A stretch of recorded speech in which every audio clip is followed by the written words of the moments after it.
Well, howdy there, folks. James from politicalfriar.com coming at you again. I suppose you knew this video had to come just because of the way the news is. We're going to talk about the speakership.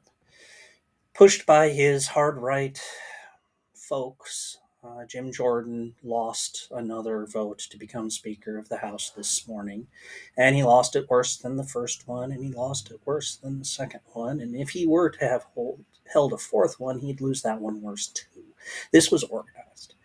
The squishies, I hadn't heard that phrase given to moderate Republicans in the conference, but apparently they've been derisively called squishies for a long time because the hard right has been able to run them over and get them to do what they want. And they've been intimidated by scare tactics, and they got that moniker. Well, the squishies didn't squish, and they actually organized a campaign to humiliate Jim Jordan.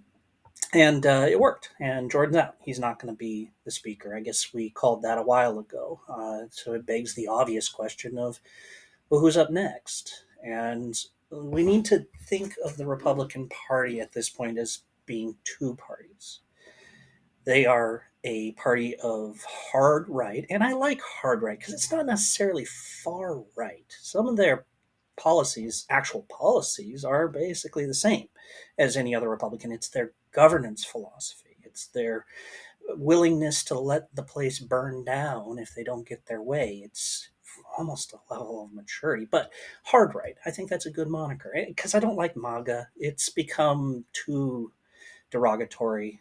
So I'm going to use hard right and then Republicans because I think the hard right is the new party and the Republicans are the old party. And so we're going to let the Republicans who are not hard right keep the title and we'll call the other party hard right. All that explained, the hard right includes about 20 members of the Republican conference, Matt Gaetz, Marjorie Taylor Greene, you know the names. They're the ones who are willing to be destructive to the institutions to get their way, the sort of people who Lincoln once described in his Lyceum speech as not being content to build upon the accomplishments of their forefathers and finding no way to advance within the current system will set to tear the current system down instead of being stymied by its constraints.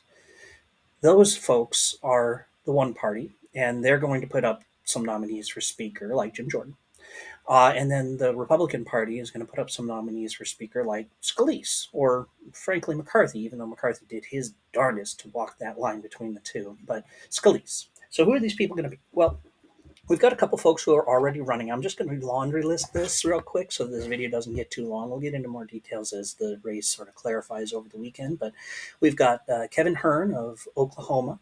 He put himself up for speaker with Scalise around the same time. He's the leader of the largest conservative association. It's focused on fiscal matters. And so he really is a safe institutionalist with strong fiscal conservative credentials. And so the old style Tea Party folks should be okay with him, not necessarily the Freedom Caucus folks, because the Freedom Caucus really is the province of the hard right.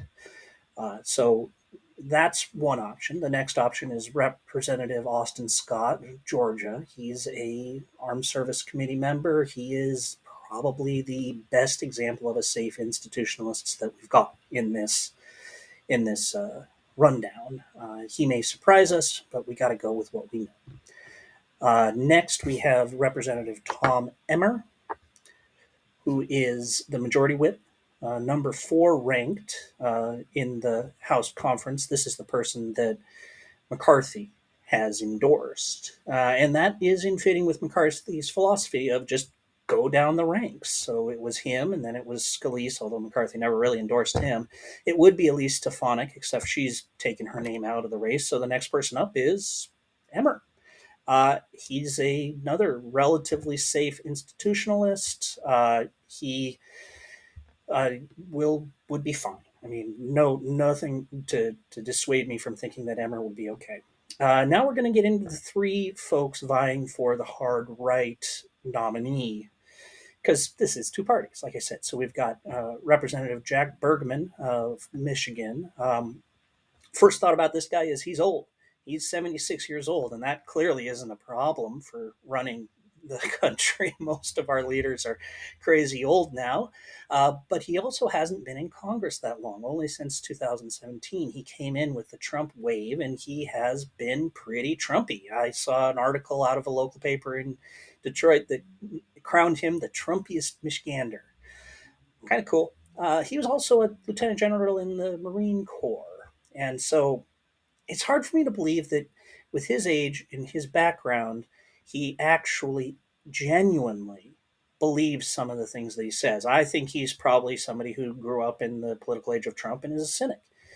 That is to say, he's not as scary as Pete Sessions, Republican of Texas, who is just the guy who puts himself to the right of wherever it is. Now, Pete came into Congress well before Trump, but he has found the right wing of the Congress and he has just stayed there. And as that changed from being a wild fiscal conservative to being a wild social conservative to being a pro Trumper, that's just where he is.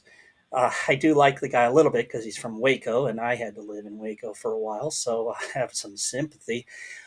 But that might be Trump's guy. He's also got a little bit more name recognition than most of the rest of these folks, so we really can't tell yet. But remember, Waco is where Trump held one of his big rallies, one of his first ones of the 24 campaign. So he might be the guy. I suspect, however, that Trump will eventually get behind Byron Donalds. One, he's from Florida. Two, he is unapologetically a Trumper. He says what Trump wants him to say. He toes the line. He goes on TV shows and he says what Donald Trump would have him say. He is a meat puppet for Donald Trump. Yeah, his lips are moving, but it's Donald Trump's hand that's, well. One more thing about Byron Donalds, he's black. Republicans love the optics of a black conservative. And we have to recognize that race plays a role in politics. It would give the Republicans a little bit of a twist to have a African American as the Speaker of the House. Trump doesn't mind. I don't think Trump's a racist. I mean, he benefits from the support of racists and he doesn't denounce racists, but I don't think he's one. So look for Byron Donalds to emerge from the pack. Anyway, that's just my take. Tell me how wrong I am in the comments down below. Please like, subscribe, and come back for the next one. I really appreciate it. Thanks.